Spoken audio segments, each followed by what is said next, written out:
Hello my friends, welcome back to my channel. Imagine dreaming up the tallest building in the world. A jaw-dropping 828 meters that not only redefines Dubai, UAE, but also it captivates the entire world. This is Burj Khalifa. It's not just another skyscraper, rather it's a masterclass in leadership and strategy.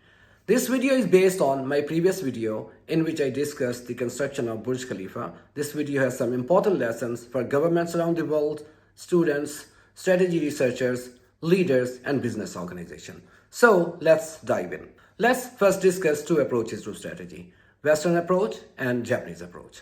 In traditional Western approaches, you look at your strengths, capabilities, and resources and set your goals accordingly. These approaches suggest you to play safe and don't overreach. If Emaar would have taken this approach, they would have constructed a building just taller than the Twin Towers, and Dubai would have remained the regional player. That's the trap of Western approaches. They keep you small. Instead of encouraging you to strengthen your capabilities and increase your resources, they confine your goals to best fit your current resources and capabilities. And don't get me started on typical Western vision statements. Most of the time, they are trendy buzzwords slapped on the faces of websites to look cool. Even the CEOs don't believe in them. They are not visions, they are just fashion statements. Compare that to Emaar's crystal clear intent of constructing a building that screams, "We are massive, we are here." It wasn't just a statement, it was a mission that drove every decision. Now let's talk about Japanese approach.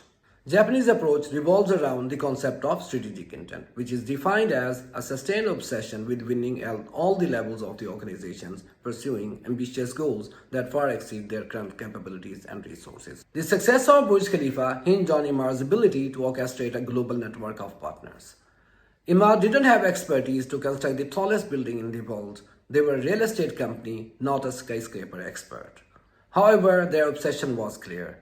Create a global icon that redefines Dubai, diversifies its economy, and makes it a global hub for tourism and business.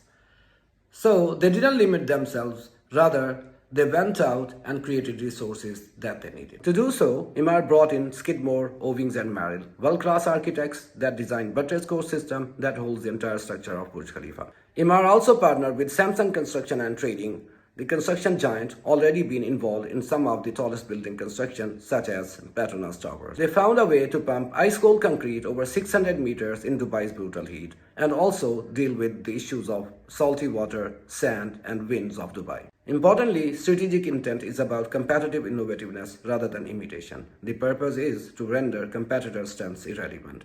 The Western approach fixated on matching competitors' strengths such as cost and quality usually falls into a catch-up trap.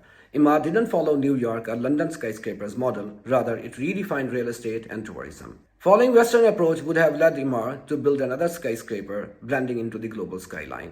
Muhammad Al-Abar aimed for 828 meters, beating TAPI 101 record by a staggering 62%, and positioned Burj Khalifa as a symbol of Dubai rise, proving that innovation, not imitation, is a way forward. Now let's discuss what strategy researchers can learn from this case of Burj Khalifa. I will mainly focus on strategy as practice, as it's a way of looking at strategy not as some high-level plan locked in a boardroom, but as something that people do every day.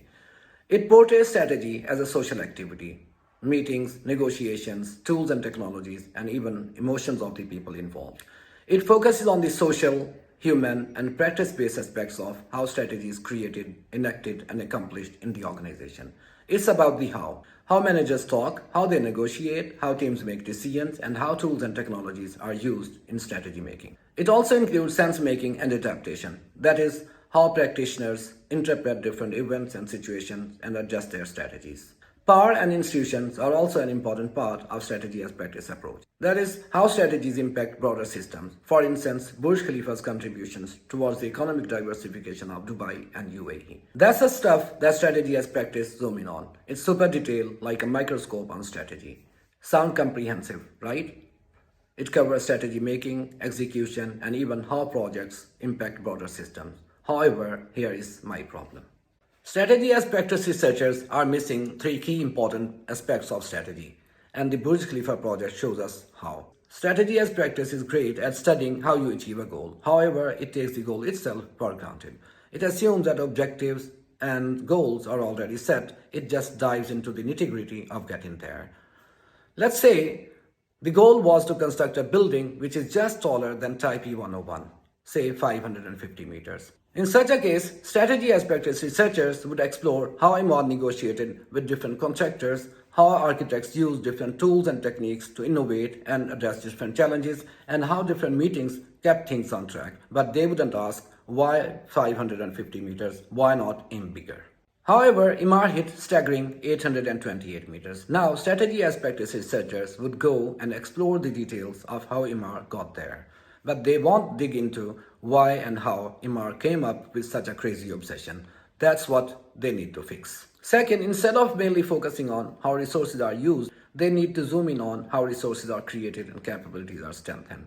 Emaar didn't have expertise to construct the tallest building in the world, but through different forms of collaboration with different international organizations and local organizations such as Turner International, Samsung Construction and Trading, and SOM, they were able to strengthen their resource and capability basis. And finally, strategy researchers would study anything and everything in the name of strategy. I think strategy as practice should focus on bold visions or sustained obsession, not the conservative ones. Because the conservative projects would not provide you spaces for learning, they would not expose you to surprises, shocks and innovations, and so not much to learn from them. The case of Burj Khalifa teaches us that ambitious goals don't just happen. Rather, these are the leaders who make them happen. Great leaders think huge and create resources. Muhammad al-Abbar didn't play safe at all. Rather, he wanted to put Dubai on the world map. Emaar didn't have resources and skills to complete this project, but that didn't stop them there at all. They created resources through collaborations with national and international organizations and were able to construct the tallest building on earth. Second important lesson that we learn from the case of Burj Khalifa is that bigger goals need bigger purpose. Money and bonuses can't fuel people for years. Emaar wasn't just constructing a building, rather they were shaping the future of a nation. Every worker felt that they are the part of something greater, something historic. That's real leadership.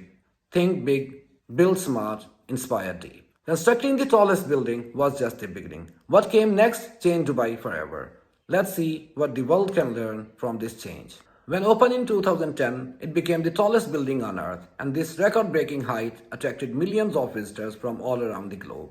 They came and they discovered Dubai.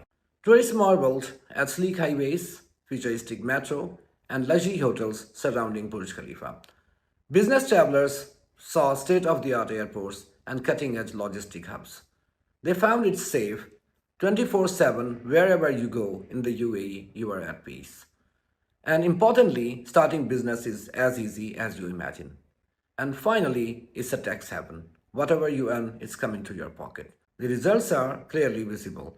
Only in 2024, more than 6,700 billionaires moved to the UAE from different parts of the world. Countries that don't facilitate investors and put heavy taxes on people, they are on the losing end. Look at the conditions in the UK. Heavy taxes are not helping them at all.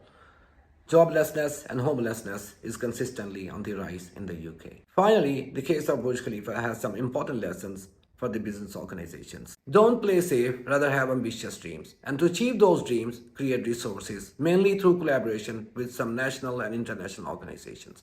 Build a brand that tells a bigger story and connect your vision with some greater national cause.